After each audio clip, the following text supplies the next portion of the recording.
Bienvenue sur Africa 24 dans cette nouvelle édition du Non-Stop Info. Voici les titres de l'actualité. La réélection du président Félix Tshisekedi en République démocratique du Congo. Le chef de l'État a été réélu pour un second mandat avec 73,34% des voix. Des résultats d'ores et déjà contestés par l'opposition. Bonne performance économique pour le Kenya. Le taux de croissance a atteint 5,9% sur un an au troisième trimestre 2023.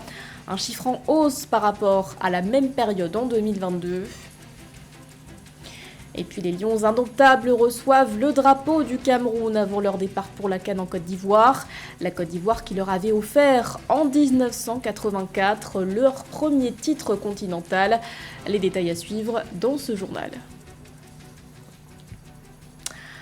Mais tout d'abord, le président Félix Tshisekedi conserve le fauteuil présidentiel en République démocratique du Congo. Le chef de l'État a été réélu avec 73,34% des suffrages. Les derniers chiffres provisoires ont été divulgués ce dimanche 31 décembre par la Commission électorale nationale indépendante. Le dirigeant congolais arrive largement en tête devant Moïse Katumbi. L'ancien gouverneur du Katanga a recueilli un peu plus de 18% des voix. Martin Fayoulou se hisse quant à lui à la troisième place avec 5,33% des suffrages. Sur près de 44 millions d'électeurs, environ 18 millions se sont rendus aux urnes, soit un taux de participation de 43,23% selon la CENI. Écoutons son président, Denis Kadima.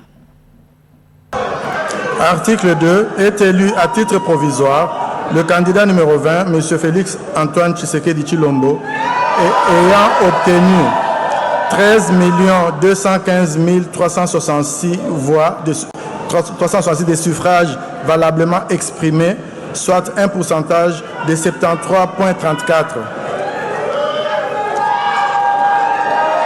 Article 3. Le membre du bureau ayant dans ses attributions le déroulement du scrutin, la collecte des résultats ainsi que le secrétaire exécutif national sont chargés chacun, en ce qui le concerne, de l'exécution de la présente décision qui entre en vigueur à la date de sa signature. Fait à Kinshasa le 31 décembre 2023, Denis Kadima Kazadi, président.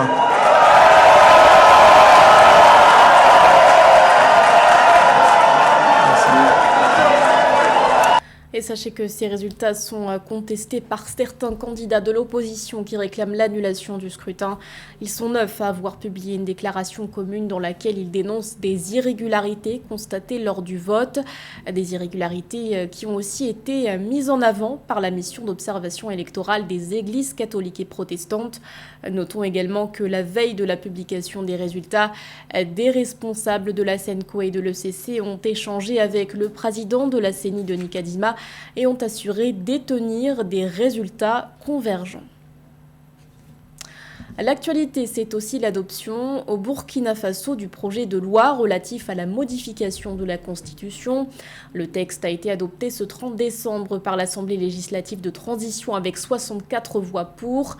Point phare de ce projet, l'officialisation des langues nationales. Le texte prévoit aussi la suppression de la Haute Cour de justice. Les dossiers seront désormais traités par la chambre criminelle de la Cour d'appel. D'autres institutions ont aussi été supprimées, le médiateur du Faso ainsi que le Conseil économique et social. Notons que ce projet de loi doit à présent être validé par le Conseil constitutionnel. 2023, une année qui se clôture sur une note positive pour le Kenya. Au troisième trimestre de cette année, le taux de croissance du pays a atteint 5,9% sur un an, selon le Bureau national des statistiques. Une performance qui s'explique, selon la même source, par un rebond des activités agricoles. L'agriculture, rappelons-le, représenterait un tiers du PIB annuel. Philoméntine.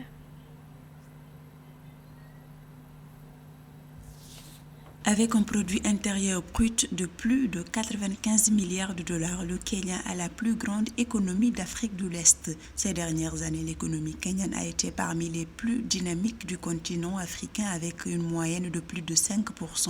Dans cette même dynamique, l'économie de ce pays d'Afrique de l'Est a enregistré une hausse de 5,9% sur un an au troisième trimestre de cette année 2023 contre une croissance de 4,3% au même trimestre de 2022 d'après les données du Bureau national des statistiques du Kenya.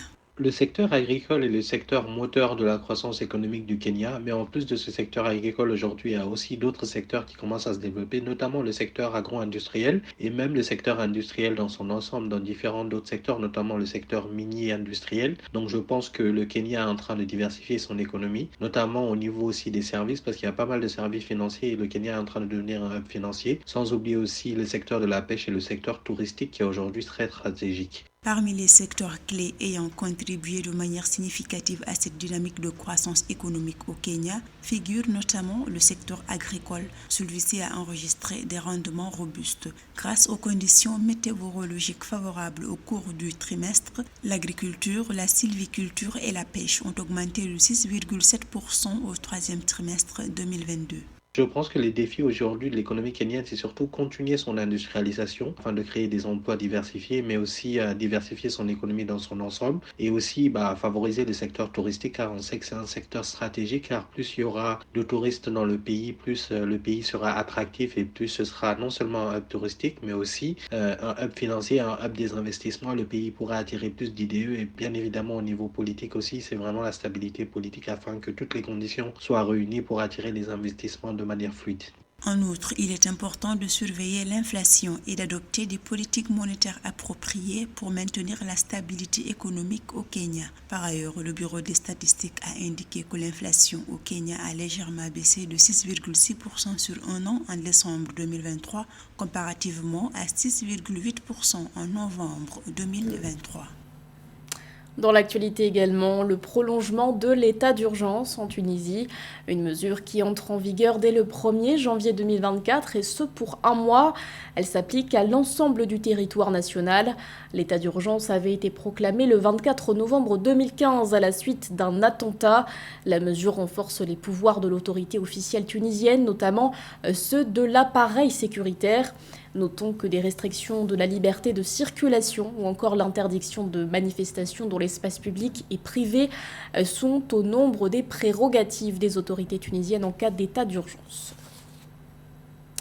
Augmenter la couverture forestière de l'Érythrée à 10% au cours des 5 prochaines années. C'était l'objectif annoncé en 2022 par le directeur général de l'autorité érythréenne des forêts et de la faune. Pour l'atteindre, plus de 5,2 millions de plants d'arbres auraient été mis en terre cette année. Les précisions de Sarah Yemeli. L'Érythrée renforce ses actions en faveur de l'environnement. En 2023, plus de 5,2 millions de plantes d'arbres issues de 37 pépinières ont été mis en terre par les communautés, la société civile et le gouvernement. L'information a été révélée lors de la réunion annuelle d'évaluation des activités de l'autorité des forêts et de la faune sauvage de l'Érythrée. Une occasion pour les autorités érythréennes d'échanger sur les stratégies visant la réduction de la déforestation, des feux de forêt et de la désertification. Nous avons compris que la sécheresse ne va nulle part et j'ai bon espoir que le moment est venu pour chacun d'entre nous de travailler sur la sécheresse et non sur les périodes de sécheresse. Nous devons être préparés, nous ne devrions pas attendre que la sécheresse frappe, nous devrions agir avant qu'elle n'ait pris le dessus. Considéré comme l'un des pays les moins développés d'Afrique, l'Érythrée multiplie les initiatives pour mieux protéger sa faune et sa flore, en particulier dans les réserves. La préservation de la faune et de la flore est considérée comme un facteur de croissance économique. Dans le pays, la construction d'environ 7000 hectares de terrasses et la rénovation de plus de 4480 hectares ont été signalées, ainsi que la construction et la rénovation de systèmes de dérivation de l'eau pour un total de plus de 103 000 mètres cubes. Nous nous sommes promenés en promouvant le savoir indigène, en regardant d'où nous venons pour trouver une solution pour l'avenir.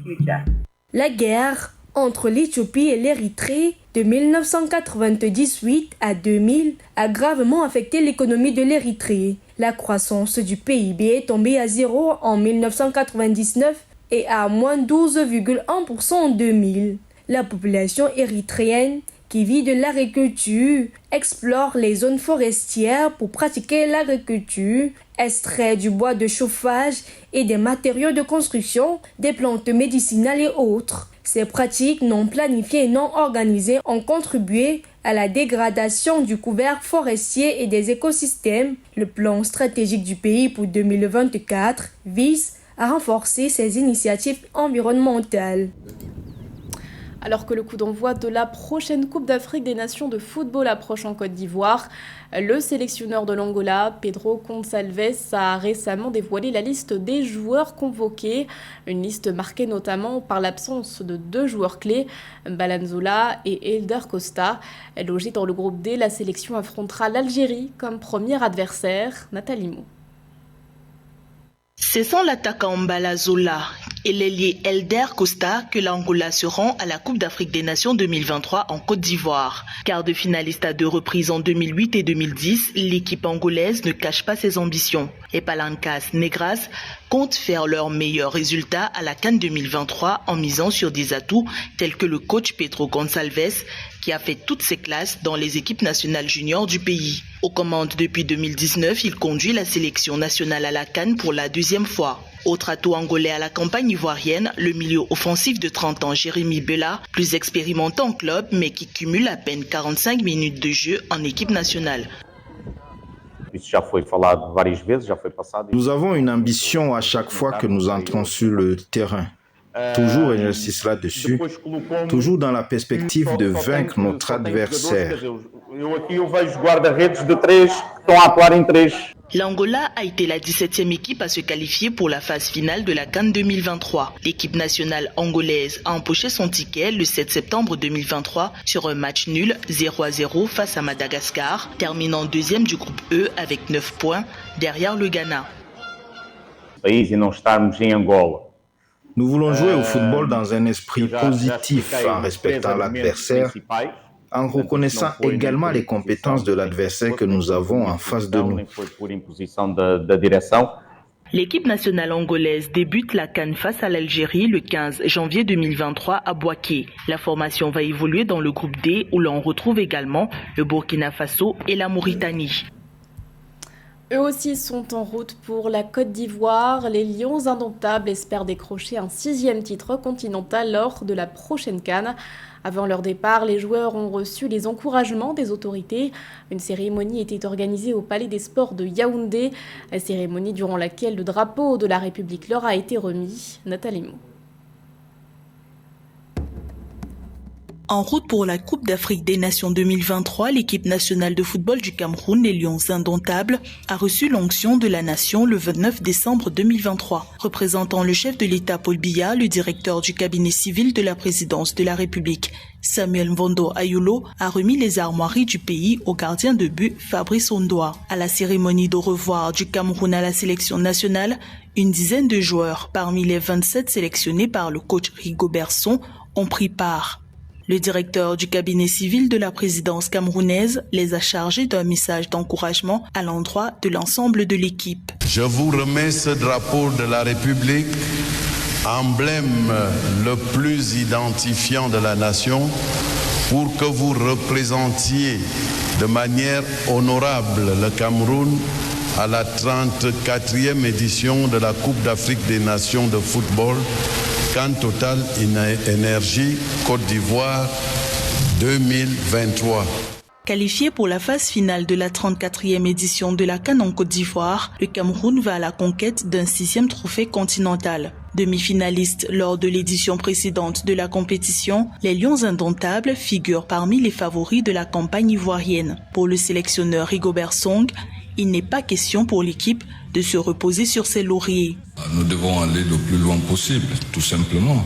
Donc maintenant, on peut avoir la liberté de penser ce qu'on veut, de nous prendre comme favoris ou pas, mais je pense que nous savons ce que nous voulons.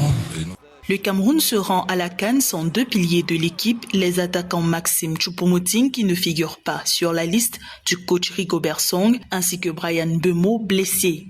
Pour se mettre en jambes, les Lions indomptables vont disputer un match amical contre la Zambie le 9 janvier 2023 en Arabie Saoudite. L'équipe camerounaise entre en compétition le 15 janvier 2023 dans le groupe C à Yamoussoukro face à la Guinée. C'était le journal de la rédaction. Merci de l'avoir suivi. L'actualité continue sur Africa 24.